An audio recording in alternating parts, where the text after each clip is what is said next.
If the thought of dating again after 20 or 30 years feels completely overwhelming, I get it. The last time you dated, you were probably a different woman, living in a completely different world. But here's what I don't think anyone prepared us for. While we were busy building careers, raising children, falling in love, getting married, getting divorced, and simply living our lives, the entire dating rule book changed. So if you're looking around thinking, what the hell happened? Why does this all feel so confusing? And why is everyone telling me that dating is a nightmare now? I don't think it's because dating got worse. I think it's something much more interesting that happened. And by the end of today's conversation, you're going to feel a whole lot less overwhelmed, maybe even excited about what's possible. Let's talk about it.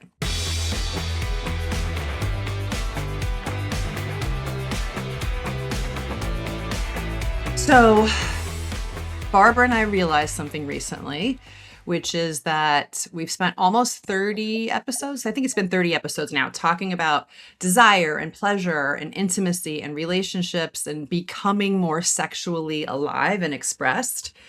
But we've never talked about something that so many women in midlife suddenly find themselves facing: dating. Not because they expected to, but because life happened, right? A marriage ended, or a long term relationship ended, or someone passed away, or they finally chose themselves after years of knowing something wasn't working. And here's the part nobody tells you: that dating after 40 isn't difficult because you're older. It's difficult because everything changed while you were busy living your life. So today we're talking about what's actually different, what's surprisingly better, what's genuinely harder, and how to stop trying to navigate today's dating world with yesterday's map. So to start off the conversation, Barbara, you came out of a 12-year relationship a few years back and started dating again. So I'm curious, what was the very first moment that you realized, oh, this isn't the same world anymore?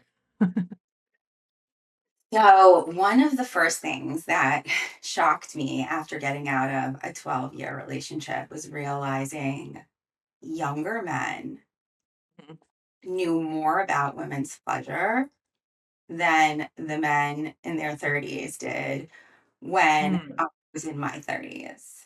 I Mm-hmm. remember thinking, like, wait, when did this happen? Like, there has never been this huge cultural shift where conversations around sex, consent, pleasure, nervous systems, and communication have been so much more common. There was that was probably the first moment I realized, oh, I'm dating in a completely different world. I World, yeah. really like it. Yeah. Yeah. Yeah. I mean, okay. So, first thing I want to say to anyone watching or listening is, if you feel like dating's really changed, if you're back out there and you're like, this isn't like it used to be, you are not imagining it. It is a valid experience. And there's actually, if you look at the statistics around what's happened in the past few decades, there's actual data to reinforce it. Like, it's not just an opinion. For example, more than half of heterosexual couples meet online now. And I don't mean just through dating apps, I mean through all of the online digital media options that we have. But meeting through friends, which last time I was dating, was the primary way we met people. That's only 15% of how couples meet. So, like, the landscape has changed. Another interesting fact I found getting ready for this episode was that there's a huge spike in what's known as gray divorce. Apparently, that's what I had: a divorce that happens over 50. Something like 40% of people are divorcing over 50, which means there should be a whole lot of you watching or listening to this episode because you're newly out there. And for I'm really adults over, not into the gray divorce. Like, ugh, there's so who a fucking terrible term. I'm canceling that. That's canceled. Okay, I'm Okay, never canceled. mind. We're calling it something else. But it's happening, right? And for adults over 65, the divorce rate has tripled since 1990. So basically, there's an entire generation that's rewriting what the second half of life looks like, which I think is kind of awesome and fascinating. And then the last data point I want to share is that 20 years ago, the median age for first marriage for women was about 25. today it's almost 29, 28.6. So that's nearly 4 additional years that women are spending building careers and identities and independent lives before marriage enters the picture. And so you really are not dating in the same world anymore. But here's what's even more interesting. Okay. The world isn't the only thing that's changed, it's that our needs have changed too. So, my next question for you, Barbara, is what are women actually looking for now that they weren't looking for when they were out dating 20 years ago? Like, what's really shifted for us? So I think women in their 20s are often, and their early 30s, maybe even late 30s, are often chasing the fairy tale. I was one of them. Not because It's, it's not, but because we've been conditioned for Prince Charming, for the marriage, for the babies, for the perfect Christmas cards, for the checklist. I work with women in their 30s, and they come to me feeling like this enormous anxiety. And I'm like, I remember that fucking pressure yeah, and that anxiety because they aren't married yet. Like they're like basically the last of the friends group, which I was 27 dresses. Like like the one that was got into the relationship much later. So I completely can relate. And yeah, their desire to get into relationship is like, okay, it's like whenever I ask them, why do you want this so bad? It's like, I want to feel relief because of it's not because I want to have a legendary love it's this pressure is so yeah, overwhelming. yeah, Society starts programming us at a ridiculously young age. And I see it even with like my niece who's 4 years old. It's like the adults are already saying, oh, she's gonna marry this one. And I'm like, what? And like we're literally taught from childhood that marriage is the goal, but eventually life humbles you and you stop asking who looks good on paper and who actually feels like home.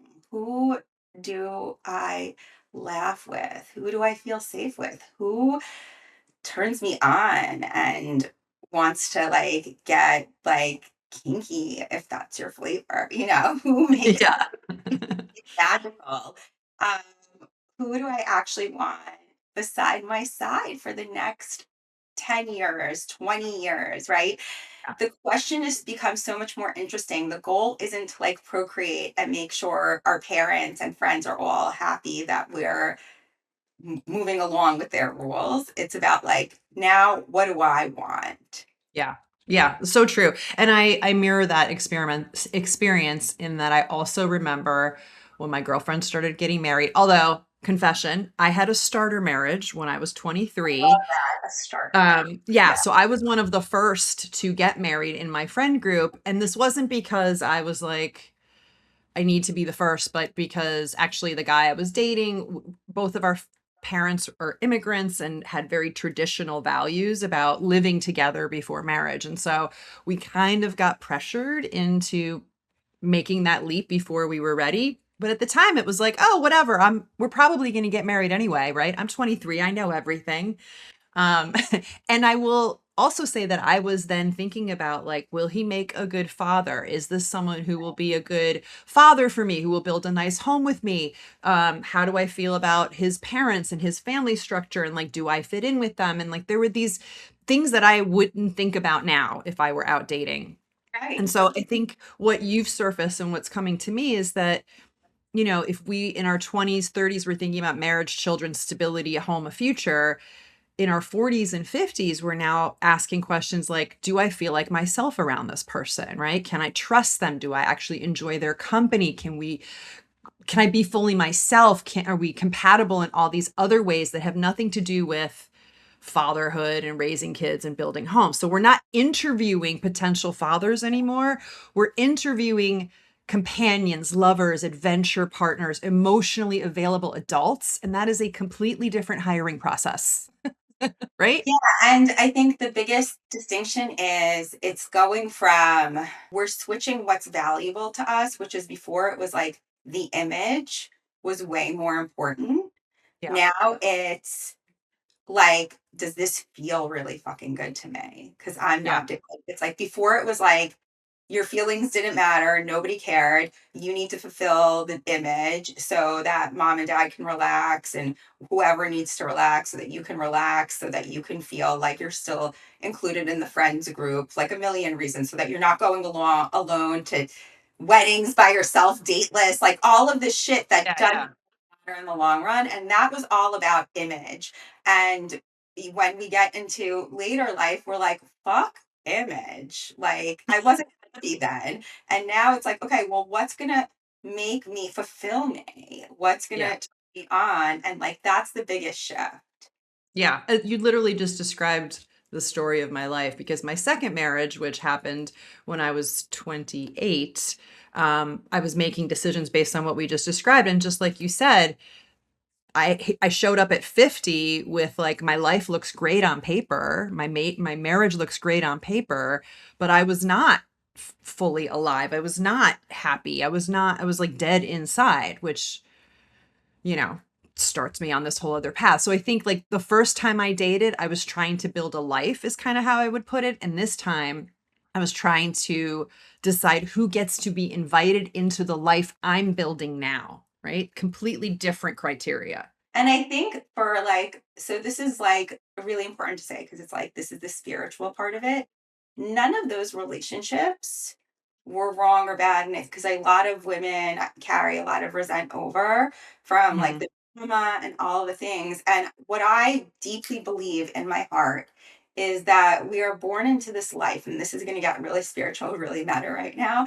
Um, Powerless, and we're put into these situations where we are powerless. We are powerless over what is happening in our lives.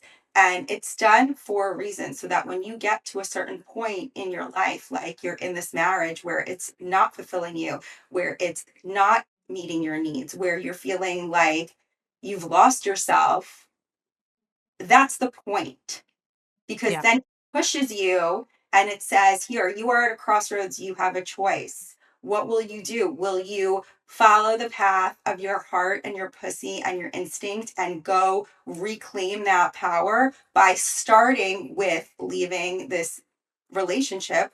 Or will you stay? And neither one, it's will you exercise free will? Will you follow your desire, or will you stay? Because before you didn't even know you were, it's had desire, and it's really about reclaiming units of power. So, Yeah. if you're listening to this and maybe you are in that relationship, you're not in a bad place. It can only get better. Listen to your desire. If you've left the relationship, but you're like still upset about what happened 10 years ago with your ex, Yeah. that's a moment, an opportunity to reclaim your power. You left because it sucked. Now it's time to do whatever you need to do to forgive. I know it's hard. I get it, but this is a spiritual thing. There is the spiritual aspect. This is a moment for you. It's really to reclaim a lot of power, because I even see it with you in terms of, I was a witness to the whole process. When I met you, you were married. Yeah. And like, you're way more empowered now. You look different. You look more radiant. You look more vibrant. And it was not easy for you to do that. It was very challenging for you to like make that leap. Yeah. It was. And I'm so glad I made it. So Yeah, yes, I'm if so you're glad in that you made place, it. I'm so glad yeah. you made it. I'm so glad. And it's like it's a spiritual journey, Yeah. and it's like it's really hard to do it alone. That like we both like left our relationships in sisterhood. We did not do that alone. It's very hard because it's very hard to talk to the friends that you have in your life in that relationship to say what's going on. Like I remember feeling terrified telling people this is I was like keeping it a secret to closest people around me, because I was afraid they were like, and some people did say, wait, he's such a great man. You have such a great life Yeah. together. Like, I, I left, like, we ended because we expired. Like, that's like long story short. There was no drama, there was no like, Yeah. this terrible, but it wasn't what it was. We had a beautiful love. And if I stayed, I would have fucking resented him. And then I would have turned what was sacred I would have desecrated it because I would have Yeah. resented him. He would have hated me. And it would have been like, I don't want to live like that. I'd rather have 12 years of extraordinary than than another 10 years of I hate this, I'm not happy, and be miserable and in my head. So that's why I left. And I remember like I couldn't explain that to people because people were like, wait, he loves you, he's so good to you. And it's like I could only do it with women who really understood that, like, still there's more, and we're not going to do that more together. And I knew that it wasn't happening. There was an expiration. We needed to go our own way. We need to go Yeah. our separate path. And that was very, very hard. And only with women like you by my side could I ever have done that. Because again, Yeah. it is a spiritual thing. It is a It is. spiritual, yeah, experience. Absolutely. And so we should actually do a separate episode. We will do a separate episode on Okay, leaving a long-term relationship because I think there's a lot to unpack there. so much. But I'm glad you brought that up. So if you're in that place, if you're in that ambivalence towards a current relationship, thinking about getting back into the dating world, wherever you are in your journey, the sensual sisterhood is a place for you where we can hold you through that and guide you through that. But we'll come back to that later. Because what I want to talk about next is how the rules of dating have changed, right? Like back when I was before I got married, back in my 20s, I think there was a rule book around dating. I still remember it, and I kind of want to go through it with you, like rapid fire, and talk about like let's make it like a game. Old dating rule, keep it or kill it, and then we'll talk about what the new rules are after we go through these. Cool? Okay. All right. So, first one: wait 3 days before calling. Keep it or kill it. Kill it? Absolutely not. I mean, I know we're doing keep it or kill it. Can I give a Yeah. story? Oh, Um, please. Yeah, stories are the best. so like kill it, die. I hate this one. I met a guy, like I'm all about momentum. Like you want to keep it spicy, you want to keep it hot. Like a couple of weeks ago, I am out. I'm walking into a bar. This guy happens to be walking in at the same time with me. He follows me in. He starts talking to me, chatting me up, buying me drinks, right? Like he staked his claim from the moment he saw me. Hot. I love that, right? Yeah. So Yeah. to me, it's kind of like you were the initiator, keep initiating. He got my phone number. I went home, we went our separate ways. And I'm thinking, because that's what I'm used to, is that I'm going to get a text from him the next day. And it's like 3 days later, and I get a text that's like, he doesn't even say, this is so and so from the bar the other night. He says, you've been on my mind. Like, I can't stop thinking about you. And I'm like, who is this? Is this a spam call? Like, because I know, like, I didn't know. And like, and then by that point, I couldn't even fucking remember his name. And I'm like, oh my God, my pussy is dry now. Like, Yeah. you were like into me in the bar. You waited 3 days. Like, I don't remember your name. I'm out. Well, and also, if he's been thinking about you so much, why does What? it fucking take you Why? 3 days to Exactly. text? Like, if I'm Yeah, thinking about someone constantly, they're hearing from me immediately. Like, yeah. okay. Yeah. So kill it. Definitely kill it. Okay. Beautiful. Next one. Don't text first. Keep it or kill it. Ugh, kill it. Like, honestly, if I want to text someone, I text them. It's not that deep. Love it. Beautiful. Perfect. Okay. Let him chase you. Keep it or kill it. So this one's interesting because I don't love the word chase. I think there's a lot of charge around it. I prefer pursue me or Hmm. make it feel difficult for me to say no to you. Like Hmm. that's one of the things that helps me stay really in my body and my feminine, feel safe in Yeah. his presence. It's one of the sexiest things a busy man can do is not text me 100 times. I'm not into, this is another thing, side note, we can talk about that later, of like women are I would like there he hasn't texted me in like 3 hours or 4 hours. I'm like, who gives a fuck? Like, let there be a little mystery. More like, send me like I love getting the flowers that say, life's been really busy, but I'm still thinking about you. I'm like, yo, game over. Like, don't text. Thank you. That's like what I mean when it's like, pursue me, show me through your actions that you are interested. Hunt me, Yeah. you know? Yeah. Yeah, I think you often use the term hunt me, and I have mixed feelings about it because I think there's so much shit that um men have done, can do, that can feel threatening and scary and creepy. And so Yeah, like I get weirded out by that word, but I understand what you mean by it. This idea of like courting, wooing, pursuing, playing, like there's a flirtatiousness to it. It feels like a game. It feels fun. Like there's check-ins, there's sort of like natural ebbs and flows. It's not this intense, like, oh my God, he's creeping me out feeling. It's much more pleasurable. And so I love yeah, that. So we're no, keeping, I'm not talking about that. Like, I'm not yeah, talking about like hunt me. Like, even when, like, I don't know if you've ever seen someone, like, I've seen like documentaries of like people hunting or whatever, and there's an art to it, right? It's not, it's like a slow burn, right? Like a yeah, hunter is actually, there is surrender, there is patience. They yeah, will, yeah, like there is like it really is very unique in that, it's that primal. What I'm talking about is not like the toxic like stalker yeah, chase down. yeah, uh, yeah, but like that is not, that's a different language. I'm not speaking in that language. I'm speaking about like, take those instincts of when you're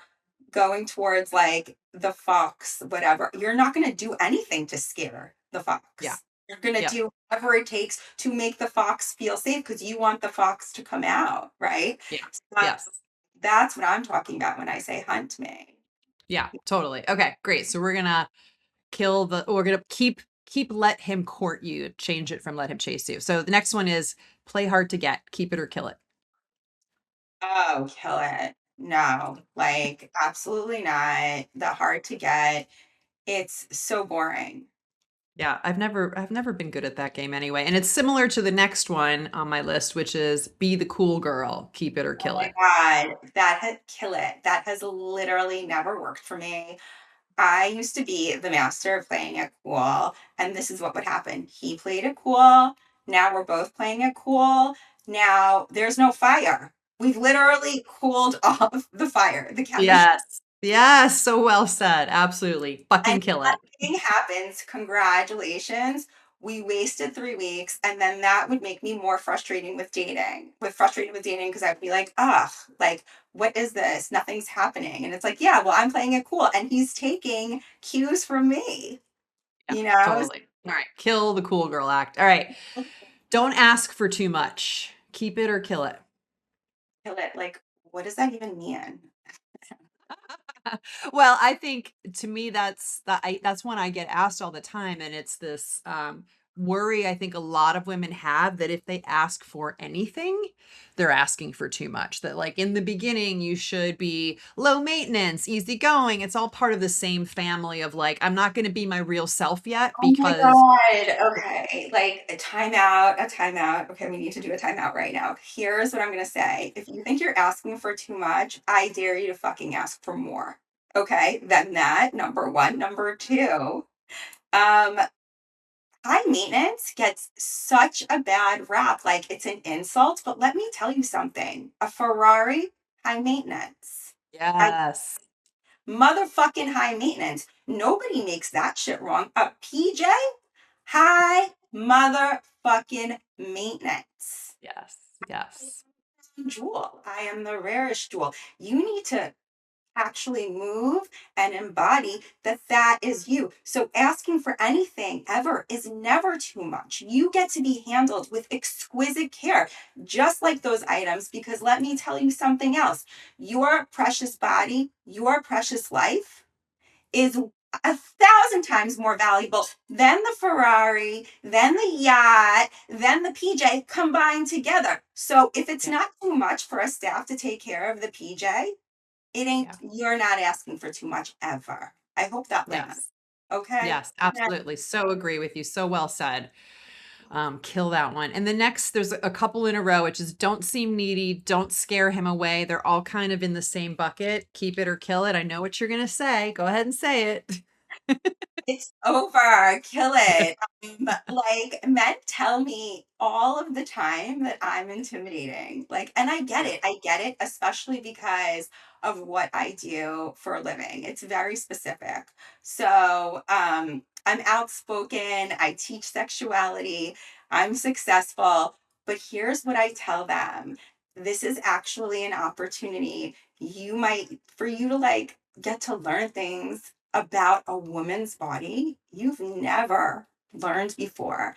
And then I usually joke and say, like, you can choose either to hunt me or my pussy will haunt you. You may never even get near my pussy, but I promise I want you. And that's it. Like, I don't give a fuck. Like, you know what? That's a filtration system. Like, Absolutely. been worried that I scare him. I am missing my shot to see who he really is as a man. Absolutely. Yeah. And I think, when we were younger, when we were in our 20s and we didn't have the life experience we have now and the knowledge of ourselves and familiarity with our bodies and all the things that are the advantages of the second half of life, it was much easier to be like, oh, I don't want to ask for too much. I don't want to scare him away because we wanted to be chosen so badly. I think that's like the big Achilles heel of young women's dating shenanigans, right? We want to be chosen. Now at 54, I'm like, babe, you're lucky if I choose you. I'm not waiting for anyone to choose me. In Exactly. fact, I'm going to be the most me version of me. And if you're not into it, great. Save me all the time and hassle of trying to like fit a square peg into a round hole because the men who are into the real me, like they will come out of the woodwork, right? Like it's a filter. I love the way you put that. Okay. It's a So we're filter killing also. those. Yeah, we're gonna kill it. And I just want to say this. What happens is, and it's so unfortunate because I did that too. I pretended I didn't ask for the things that I wanted. I like played the cool girl, all of the things. And what happens is it leads, if you do work through things, now he's expecting you to show up like that. So Yeah, exactly. months down the line when you are freaking out because he hasn't gotten you the flowers, all he wants to do is watch sports and not giving you attention. He's on his phone all the time, and you're like losing your shit because you've never said anything. And now you're like, the cup is like tipping over, it's overflowing. He's like, why are you acting crazy? And it's Yeah. because you standard Yep. that actually was a lie for you. Yes, exactly. So well said. Okay, so we're killing that. Next one, we've got four more to go. Let the man make every decision. Keep it or kill it. Like, okay, so here's my thing. I love masculine leadership. I don't love dictatorship.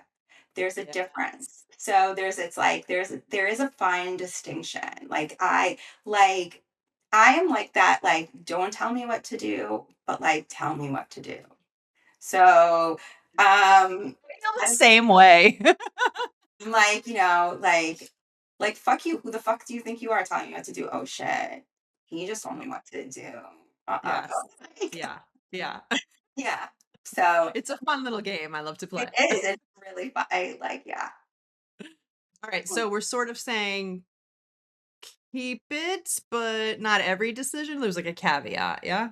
Yeah. I mean, that, like, yeah, there's a caveat. Like, not make every decision. Like, I mean, Yeah. it's like, Let him lead, maybe is a better way to put it. did, like, Yeah. I want him to lead. The more I'm with a man who takes charge, the less thinking I do, which is such a break for me because I'm working so much. I'm the one that's taking the lead in my business every day. So I don't want to think about what are we fucking having for dinner. I don't want to think about where are we going. I don't want to think about like any of those things. Like, it's just extra shit for me to think about. So if he's making Yeah. those decisions and he's like, let's go get in the car 7 p.m., I'm like, "Fuck." Loving it. Yeah. Same. Okay, beautiful. All right. Never talk about sex early in the relationship. Keep it or kill it. And this is It's we like need to I do can't we need to do an episode about this one too. Like, let's put a pin in that. Very important. I think there's so much stuff around this. I mean, absolutely kill it right away. It's very uncomfortable, and I know that, but I absolutely talk about sex quite early on because sexual compatibility matters. Yeah. It matters. You know, I am not looking for another roommate to watch Netflix with. So Yeah. I know then Yeah. 6 months later because you could meet a really incredible person who is amazing and you're like, "Oh," you know, like the guy who takes it slow and doesn't really like make a move until maybe the second date or the third date or whatever. But Mhm. then like when sex does arrive, you're like, wait, this is not the type of sex I was looking for.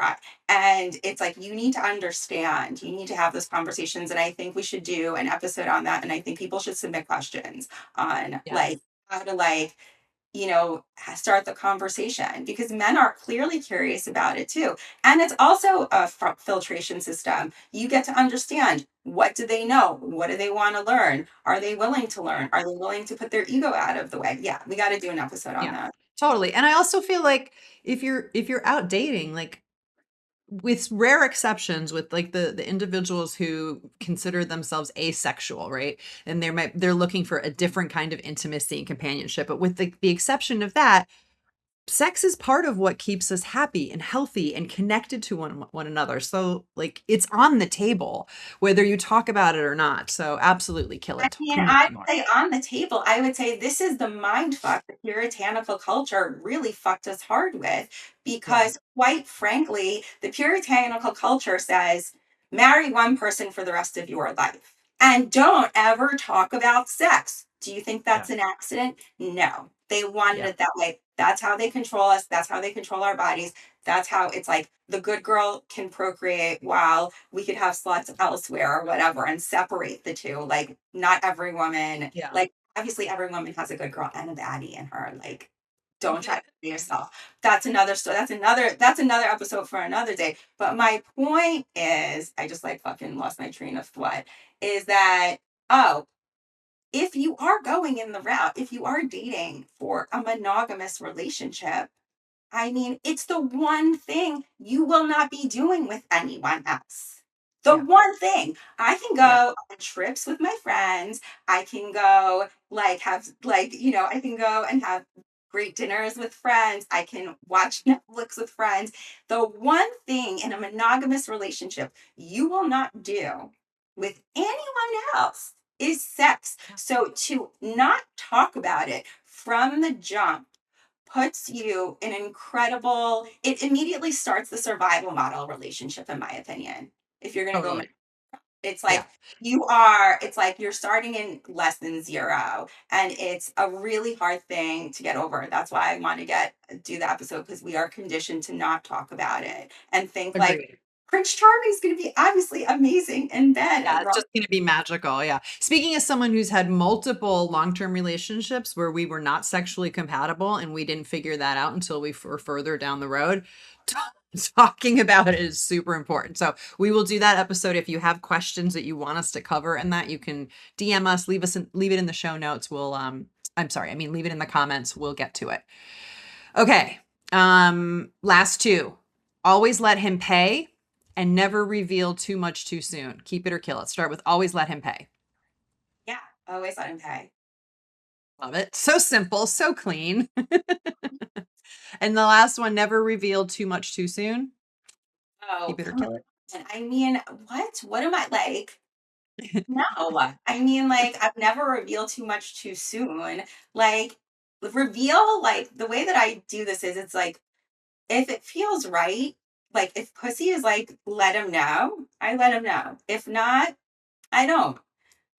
Like, there's a difference between, like, I'm trying to hide something versus, like, I don't need to over explain. You know what I Yes. mean? That's a good distinction. I love that. Yeah. Yeah, it's less about what should I reveal or like what are the limits and more about like just being in the fucking moment and going with what's there as opposed to Yeah, trying to like play this head game of, oh no, did I say too much? Should I talk about this? Should I not talk about that? Should I right, seem more right. cool? Should I seem less needy? Like get out of your fucking head, girl, and get back into your body. That is what this is all about. Well, I like my rule of thumb is if you feel like you feel like, okay, I am Like, let's say, for example, he texts you and is like, "Do you want to go out tomorrow night?"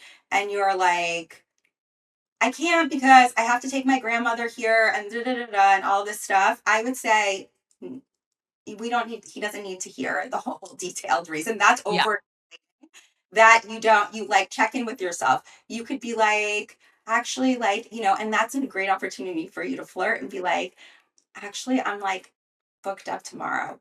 When's another time, right? And that keeps it sexy, okay? But if you like, if he's like, you know, are you dating anyone else? It might be a good idea to reveal where you are because you want to set up transparency, right? You want to set up like what's really happening in your life. Like, are you dating other people? Like, that is a call for intimacy. And so you want to feel into it and just be like, am I revealing this because it actually is going to matter and make a difference and create trust, or am I revealing this because I'm scared if he doesn't know why I can't see him, he might never reach out again, Yeah. and like it's like, Totally. Agreed. Just the fucking mind games. Okay, so we've covered some of the things that used to be part of the rule book, which ones we're keeping, which ones we're killing. Now let's talk about what actually belongs in today's rule book. okay, like, And I prepared by writing down like here's what I would put in the rule book. Here are like the 5 or so rules I think are relevant. I'm really curious to hear what yours are. And I'll kick us off by saying that here's how I look at it broadly. Stop trying to win the next date, right? Stop trying to win the date. Start deciding whether you even want a second one, right? So if like that becomes the framework, then the rules immediately start shifting. And a lot of what we just covered from the old rule book is obvious, right? How you're going to answer that. So that's my starting call. What would you add to you that? What go would do be on your yours list? and then I'll do mine. You go. I want you to go Okay, first. so my here's my whole list. Number one is what we were just talking about. Stay connected to your body. Stay connected to your body. Trust your pussy, trust your heart, trust your throat. Like, trust what your body tells you more than like what goes on up here. This is where the misinformation begins and the storytelling and all that. So, stay connected to your body, number one. Number two, pay attention to how you feel after the date, not just during it. I think that's really important information that we sometimes overlook. Number three, curiosity over performance. It's hard. I always tell people to like be themselves, don't perform. And I know that that can be difficult when you're meeting someone new. There's a version of you that tends to show up because you're a little bit nervous, because it's not comfortable, it's a little awkward, whatever. If you can stay curious, I think that helps take you out of the like the like clutching around performance and lets you actually like explore what's there and helps you stay more present. Four, we covered this before. Don't try to be chosen. Decide whether you're interested, right? That's sort of my starting argument. And the final one, and this is the one that I wish someone had said to me years ago, which was red flags don't become greener with chemistry. They just don't. Red flags, listen to me, ladies. Red flags do not become greener with chemistry. Pay attention to them. Make note. Okay. That's it. Those are my 5 rules. What would you add, change, delete from that, Barbara? I mean, it's different. It's like I mean, I have like a million rules, but not a million rules. Okay, first of all, really take time and invest in learning what consent is. Get sovereignty over your own body and your auric field. This is a big one. It's spiritual. When you are a woman who walks, talks, breathes, embody the energy of sovereignty, like, you need permission to come near me, your standards automatically raised. You're more confident in your flirting because you know how to handle someone who may not know I have capacity or might be some like, you know, what I consider like a toxic man or like a player type and like coming at you aggressively because you hold this part of you so sacred that you're like hell to the no, right? Yeah. um one of the things, like, whenever I'm out on a date with someone, even if even if I want them to come towards me, meaning like I want them to touch me, like a lot of times I'll be having a good time, I'll be flirty. So for some reason, men feel like that's an invitation to put their hand on my thigh on the first date or put their hand on my back, which is not wrong. But I will often turn to them and say, "Oh my God, that's so cute. Who said you could touch me?" And Love that that. immediately most men will retract.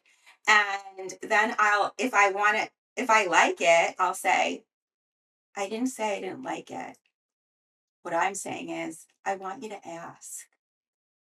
And again, that's also part of the filtration system because he now understands how that I know my value. So if he wants to come towards me, he's going to have to ask permission. And only a king knows how to ask permission in a way that will keep you turned on. The next one is, you better be having, if you are going to go out there and date in this world, you better make it your intention to have the best time ever. First of all, you should be having the most fun in your life. And when you are going out on the date, the intention is for you to have the best time. Whether he is down to have the best time or not, that's on him. You can't control that. But the thing is that a lot of times women go out on the dates thinking, "Oh my God, is he the one? Like, is this going to be the one?" They're like, it's like, no, like, let's see what happens and maybe we'll go on date two. That's the most if you want to Yeah. futurize. But really, it's like, how can I have the most fun? How can I have the most turn on? Like, I do believe that there's an energetic exchange where it's like the man makes the date, he plans the date, he says when, he says where, he like will send a car or pick you up, he'll open the doors. And your job is to receive that and with gratitude and have the best fucking time and have so much fun. And then notice, is he taking your turn on higher? Because if he's taking your turn on higher, you're going to want to hang out with him again. If not, then like you already know, Yeah. like you'll feel into your body, is this like a yes for a more, like do I want to keep hanging out with him, or am I ready to call it a night because he's actually, I was in such a good place and he's like, snooze fest. Yes. Yeah. And then, so those are three. Yeah, like the more in your body, like Mm. your body is your like safe place when you are on these dates. Before, even before, I have a whole like regimen that's actually really fast that I do before the dates to get me in deep into my body, to feeling like juicy turned on, all of the things. And then going out on the date is like next level because then it's like I get to stay in my body and in my head. And again, I that goes back to the turn on. Is he creating safety for me to continue to drop deeper into my body and be deeper in my flirtation? If not, that's an indicator to me that, like, yeah, I got to call it a night, like I don't, that's it. And then, so that's four. Five, I would say, is ask the questions that you're thinking that you're afraid to ask. So it's That. like the ones that will make you really uncomfortable because that's going to make you memorable, and it's going to put him in a position where like he'll be like, wait, what the fuck just happened? And chances are he'll be so stunned that transparency will be Yeah. the first moment, right? Like the questions you really want to know the answers to, I wouldn't, don't text that shit.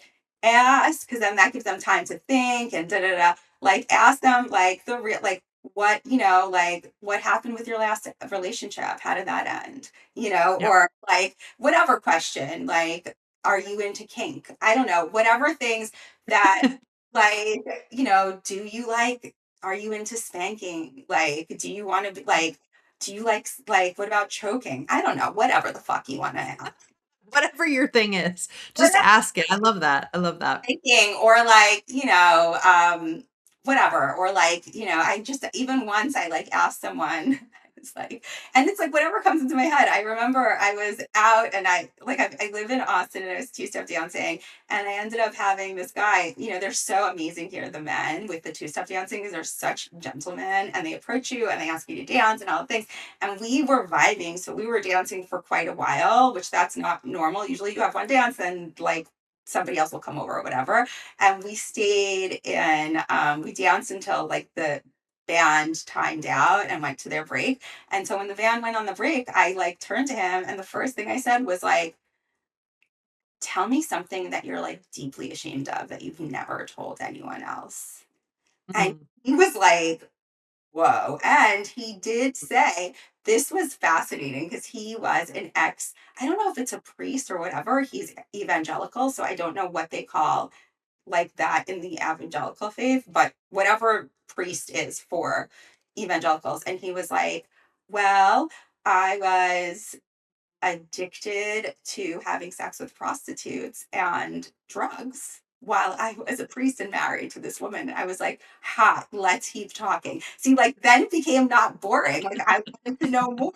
I'm like, yeah, now you're interested. Yeah. I, Yes, and back to your point about having like the whole point of the date is not to figure out if he's the one or to secure the next date or whatever. It's to have the best time possible. And then afterwards, and that's why one of my rules was like notice how you feel after, not just during. That's when you start to think about is there another date, right?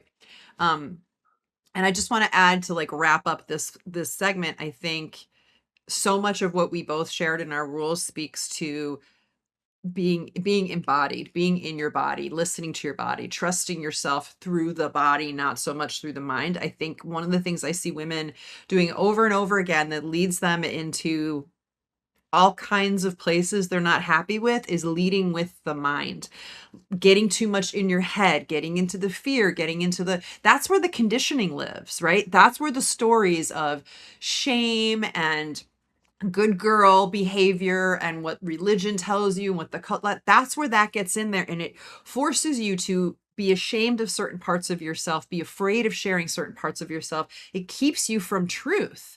If you can stay in your body, not only do you avoid falling into those pitfalls, but you're actually in tune with what's happening now, because the body is now, the mind is future and past, right? The body is in the present. So I just think that that's like if there were just one thing to take home, it would be in that realm of like get in your fucking body. So of course it's easy to say that and it's much harder like when you're actually sitting across from someone new, because I think here's the part that no one talks about. When we start dating again in our 40s, 50s and beyond, there's a lot of things that have happened in between the last time and this time, right? There might be grief that we're dealing with. There might be, the aftermath of a divorce. There might be stuff around menopause or perimenopause or like body confidence, depending on, how you've treated your body in the time that you were not dating. There's obviously fears of safety, especially with like the apps and all these different ways that we're now meeting each other. And then I think the one that a lot of people don't talk about, but that women will mention to me once they start dating again and they're working with me, like as a client, is being naked with someone new after I've only been naked with this one guy for yeah, like 2 decades, right? I mean, I went through that. I was married for 23 years. We were together for 26. And I remember the first time I went on a date, I was like, I was like a deer in headlights, not because I didn't know what to do, but because I had become so used to this right. one dynamic, and I think, and even though I was fine with my body, it wasn't like I didn't have some of that baggage, but it was just like a genuine, Still like, real. whoa. Yeah, it's Yeah. real. There's a real, you've gotten used to like a certain body, and it's like a Yeah. real shock. It can be a real shock. Yeah. So how let's talk a little bit about how we navigate that, like the fear that comes from your body. Some of it comes from the stories we've been told about aging. Um, and I kind of think of it as like, what if the sexiest thing isn't having the youngest body, but fully inhabiting the body you have? That's like often how I reframe it with clients. But I'm just curious your thoughts on like how do you navigate that? Yeah, let's start It's there. absolutely the sexiest thing. The sexiest thing is when you are deeply embodied in your body and you're like it's a shift from how can I get the most pleasure out of this experience versus do I look okay? Is he gonna get pleasure out of looking at me? Because they're not like if you actually leave it at like this man, and it's fucked up because our culture has made it us into objects, right? So, and Mhm. that's deeply ingrained in us. That's our own misogyny, right? And it's Yep. something that needs to be, if you want to have the best dating life later on in years, it's really looking into that and understanding, like, do you want him to like only have sex with you because of the way you might look versus have like a pleasurable experience? Because it's like, why are you even having sex? Are you having sex for the purpose of this could be a really beautiful, amazing, sensual experience, or Yeah. like he's going to be judging my body Right. and like it's got to look like a 10 out of 10? And it's like, if that is how you are still operating, I would say, like, I like put women on diets, like no dating, no date. I'm like, you are not fucking allowed to date until we work through this. And if I fucking find out you are dating, I'm coming over, because that is, you are going down a very dangerous road, because already based on society and all of the conditioning, it's like you already have that shit like on top of it. And what happens is when you are dating from that place, you're going to go out and you're going to prove yourself right because you're going to be so in your head. And Confirmation bias. gonna Yeah. be like a nightmare. And then you're gonna be like, see, I knew it. This is why I couldn't date. This is da da da da. And it makes my job a lot harder to help you have the best time ever.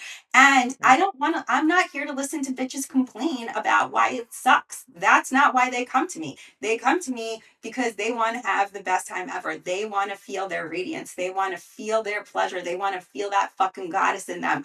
There is no way you can do that by making the main focus and intention of like, you don't even know. I don't think women are really aware that, like, oh my God, like, I hope he thinks my body is okay. Because now that is the intention and it's the wrong one. The language is Yeah. even wrong. I hope he thinks my body is okay. You're already losing. If you're really thinking about your body, you want to turn that around and be like, oh my God, he's going to be fucking blown away by my body. Yes.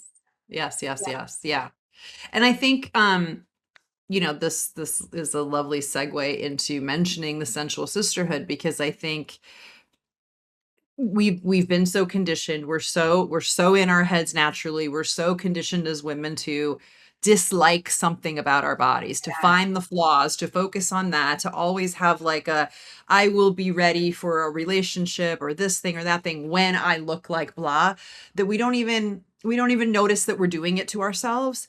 And so one of the beautiful things about the Sensual Sisterhood, which is our free community, there's a free and a paid community actually, is that we talk about these things there. And not only do we talk about these things, but we teach you different tools to allow you to metabolize some of that conditioning, to reprogram yourself around confidence in your body, appreciation, gratitude for your body, finding yourself as sexy as you fucking can before you go out in the world and expect someone else to mirror that back to you.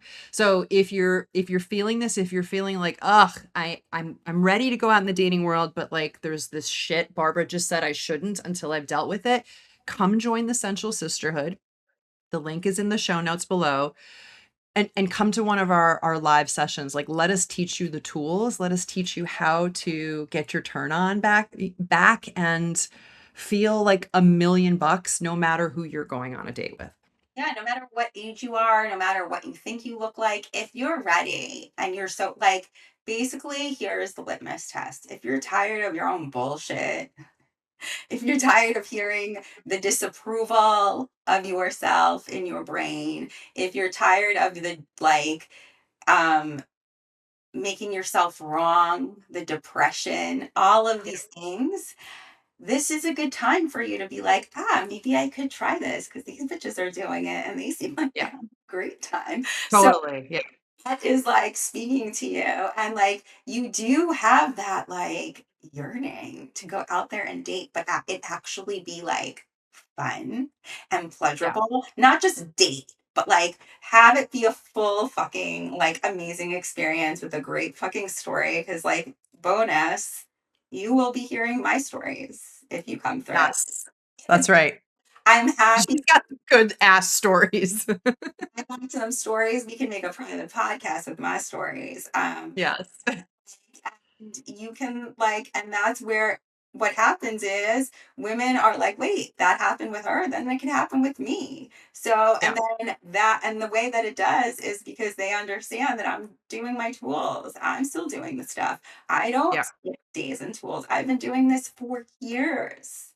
Yes. Yeah. And the thing that it shifts for you is like the fear, right? Like the whole thing I started with here in this segment of the show is the idea that we may be dating after divorce, after the death of a loved one, like we're Yeah. rebuilding, there's grief, there's fear. When you're dating from fear, it makes it really hard to play from the new rule book we're talking about. It makes it really hard to show up turned on. It makes it really hard to stay in your turn on during the date instead of in your head and to really have the best time ever.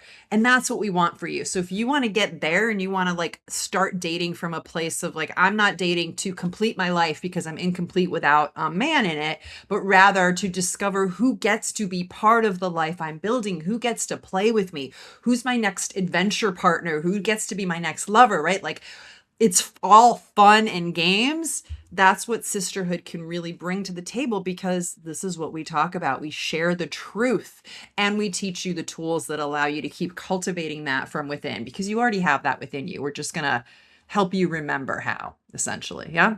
Yeah, and also like, look, bottom line is if you are dating from fear, if there's active fears of like, is he gonna like me? Is he gonna want me? Is he gonna da da da? All of these things, Yeah. well, honestly, that's an energy like he may not know you're thinking it, but contrary to what women believe, factually speaking, they're way more attuned to us than we give them credit for. And so he might not know what we're thinking, but he gets the vibe. There's a vibe Yeah. of like, Oh, yeah. basically, the vibe is don't come closer, come closer. So this It's very confusing.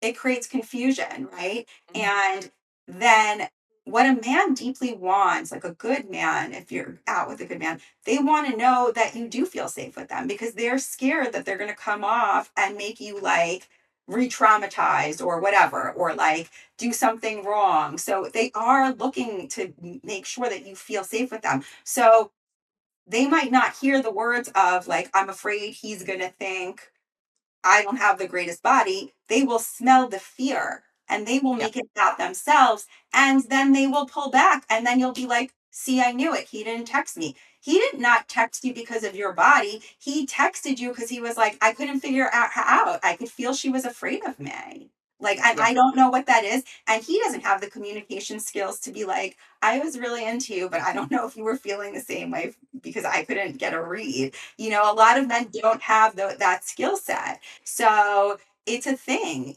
like it's a real thing. That's why it's like you want to go out there, you want to have clean energy of the best, highest intentions for you to have the most fun. That's it. And if you have any charge on the grief, the fear, the trauma, all of the fucking relationship trauma, all of the fucking fears, there's so much. And it's all real and it's all valid.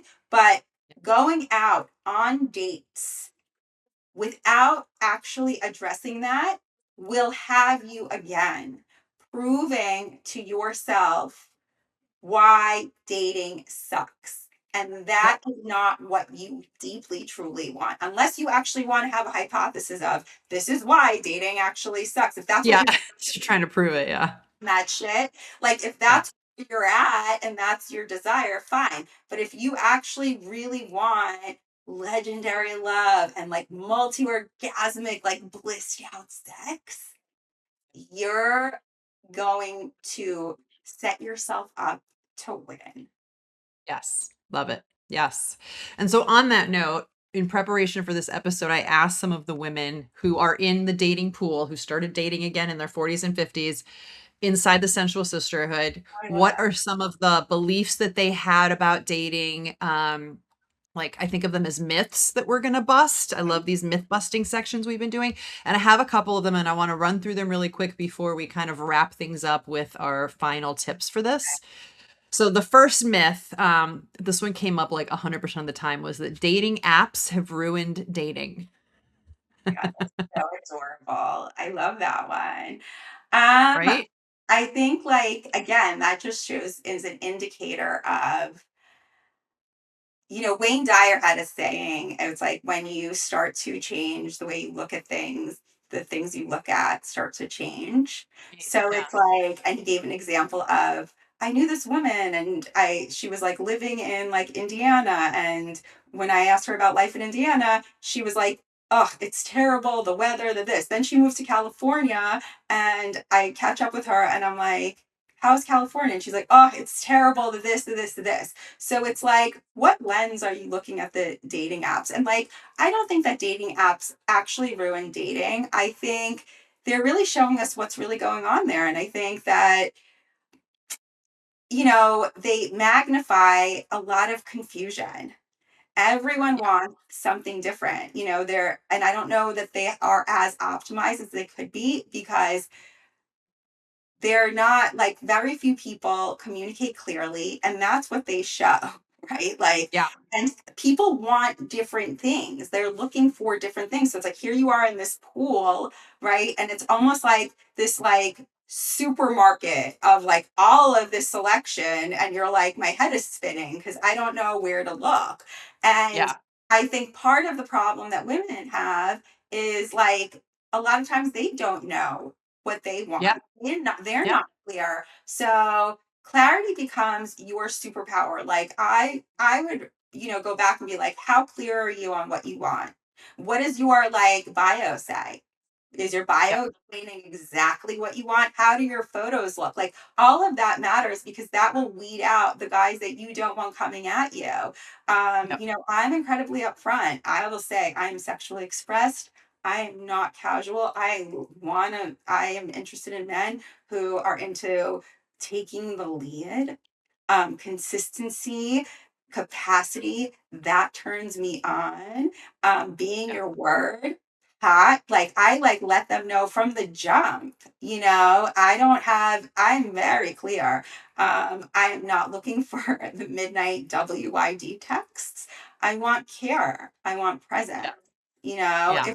if Yeah, I I think the bottom line is that the apps, like, it's not really fair to say the apps ruined dating or made it better because the truth is the apps didn't change anything. They're a yeah, tool, right? They're not a relationship. They did change our ability to connect with more people across larger geographies than we used to before them. But they're not actually changing the fact that they are ultimately just a tool and it's the FaceTime that determines what happens next. yeah, and it's like it really like again, like it really keeps you in like if you are hating on the apps, it's really a good time to look at what's happening with you instead of making it about them because again it's energetics. You're going to attract guys who probably hate women. I don't know. Yeah, There is that totally. pool. There is you're just it's so like it's such a huge pool and you've got it's like there is that like get really clear on what your desire is and make it known. Clarity Yeah, is totally. it's underrated. It's like underrated sexy. Agreed, agreed. Okay, and the other two myths that I heard over and over again that were submitted were there are no good men left and I'm too old. Oh my So god. I want to tackle both of those. Which one do you want to start with? There are no good men. Okay. Mhm.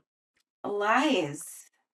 Okay. If you believe in good men, why are you even bothering dating? You should stop dating right now. Never date because there are no good men. There you go. You're right. But if you actually believe, like, there's a part of you that there is like good men, like, you have to make it Yeah. true for you because if you consider yourself to be a good woman, there are no good men. It's just a fucking saying someone said out there. Yeah, I totally agree. Like there are absolutely good men. They are not all taken. Um but I think the nuance here that's important is that there are more ways than ever to waste your time on the wrong men. Like that, I think is a true, that's what people are interpreting as there are no good men left.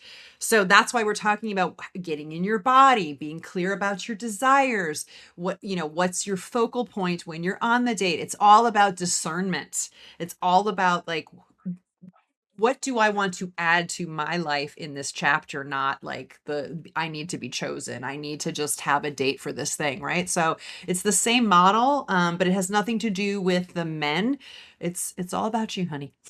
Come to the Central Sisterhood. Show you And the the thing way. is, when women say that, I know that a lot of them are speaking from heartbreak. I've said it before, and their Yeah, pain is real, but their pain isn't proof and a reason to like keep on going with that, yeah. following that.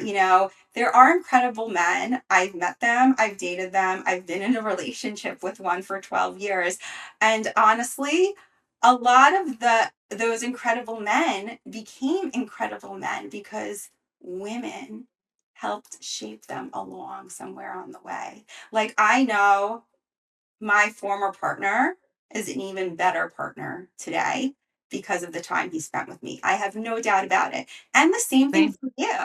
Like, Yeah, absolutely. so it's like somebody else will be like, and I pray for that, that I hope that he has someone in his life that like is as fond of him as I was, like as I still am, like that will like he is a great fucking man. So he's out there, you know. Yeah. Like the thing is that there are great men. There are. Yes. Absolutely. And I think similar statement to the you're I'm too old myth. I mean, again, I'm 54. I'm in a new relationship. Barbara, you're 45. Yeah. So like and we have women in our community who are 60, 70, 80. I think we have a 94-year-old and they're dating. And like there is no such thing as too old. Are you still alive? Do you still have a pulse? Do you still want to be in relationship? Do you still want to be intimate? Do you still want to like have all of the experience that are available to you as a human? Yes, great. Then you're not too old. Get Yeah. out there, get No, going, it's like you're not too like it's Yeah. ridiculous. No. Yeah. I mean, you are older, but you're also clear about what actually matters and the Uh, discernment, all the things we were talking about. So, okay, so we've busted the myth. So let's wrap this up with our final sort of takeaways or tips for women. So if someone's listening or watching and you're still with us and you're standing on the edge of like downloading that dating app and getting back out there, or maybe saying yes to your first date in 20 years, what's the one thing you want that listener to remember? What do you want her to remember and take away today? ugh, I mean, there are so many things. Let me think for a second. I would say, again, it's the spiritual thing. It's going back to this is a time in your life where you could really learn and reclaim units of power. Dating is one of the fastest, best ways to do that. It's after 40, it's not about finding someone who completes you. It's about becoming so deeply connected to yourself and your body that you're finally available for a relationship that's built on truth and transparency instead of performance. Like really hot, fulfilling sex. And there's just so much fucking opportunity. Like, this is about you really knowing your wholeness, knowing that really getting intimate with that goddess part of you that was taught to be shut down and move from her and notice how men will respond or women, whoever, it doesn't matter who you're dating, but like how the world responds to you when you date from a place of wholeness and power and knowing your standards and knowing your value. It is a completely different game and it's an opportunity our mothers did not have. And Absolutely. to know Yes. what that is, we are rewriting generational trauma by saying, you know what, I'm not going to do it that way. Yeah. I'm gonna do it. I'm gonna figure out my wholeness. I am not looking for someone to complete me. I am looking for someone who we can go higher with. We can make this sacred. Okay, Yes. like this is next level, like paradigm shifting opportunity for conscious, deep, legendary love, multi orgasmic sex. Like that is available for you. It is there. Don't settle for mediocre. I think that's what a lot of women over 40 are like. I'm done with mediocre, so they don't want to date. And that's valid. But it's like extraordinary is available for you. The path to like having like really extraordinary, pleasurable dating and maybe a next relationship isn't becoming about better at dating. It's about becoming more whole and in your power. Okay. So like Yes. use that, use this as the jump off. Don't look at dating as like it's about, knowing your wholeness. And that was like really my point. Yeah. Absolutely. Absolutely. And I think I would just add to that that I don't think dating after 40 or 50 or 60 is, it's not about becoming better at dating. Like that's not what this episode is about, right? It's it's the first time in your life maybe that you've gotten to date as the woman you actually are, right? The woman who knows more, the woman who knows what she wants, the woman who has different priorities than the younger version of you, the woman who's no longer waiting to be chosen because she's finally learned how to choose herself. And so maybe that's actually the greatest gift of dating in midlife, right? Not that you're finding your next chapter, but that you actually get to write it on your terms this time. So that's what I hope you're taking away with. And if you have more questions, if you got something out of this and you're like, but wait, I have this one situation, drop it in the comments below or come join us inside the Central Sisterhood where we're having these conversations all the time. You'll find the link in the show notes. We will be there. And Barbara and I will be back next week for another episode. So thank you so much for joining us. Barbara, thank you for all of your wisdom and your amazing stories. I love you. Yeah. We'll see you all next week. Mwah.